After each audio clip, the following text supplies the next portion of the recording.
If sales were the leading factor, then Baldur's Gate 3 should have lost to Hogwarts Legacy, or Call of Duty should have won for 5 years straight since it was the best-selling game since 2017. There are a slew of other factors here that should be discussed, but the writer and other media pundits aren't taking the time to discuss that. They're just hand-waving the angry gamers and throwing it out into the bin with the rest of the culture war commentary. Now, my question is, why is it... Which, by the way, they do all the time. Like, you have to keep in mind that this whole idea of, like, a culture war,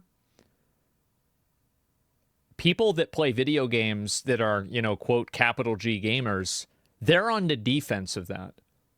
Gaming was fine. Everything was great with gaming. Then you had people come into gaming and expect changes, appropriations, and exceptions, and different types of modifications to it.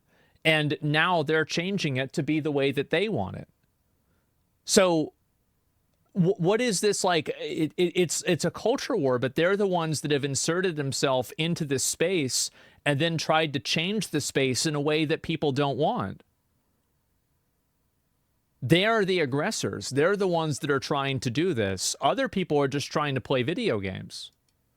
That on the topic of game sales, the Chinese player base is used to minimize the overall impact of the game's sales, success, and popularity. Again, to quote the writer, the game was a monumental hit. There's no denying that. Only to follow it up with, but it succeeded because there was an untapped Chinese market of players. Like, those players don't even count? Why aren't we having a discussion on why, censorship aside, Western games haven't been able to penetrate that market as effectively as Black Myth Wukong? Especially because they're bad. It's obvious. What are we talking about? It's obvious. When there are that many players that could make that much of an impact on a game's sales. Black Myth Wukong is just as deserving as any other title that could go up there for Game of the Year. Sure. That's not saying that those games aren't worthy either. They are. But the thing is that it just feels like the coverage around this game, the discussions around this game have just felt off. It's the same thing that happened with Stellar Blade.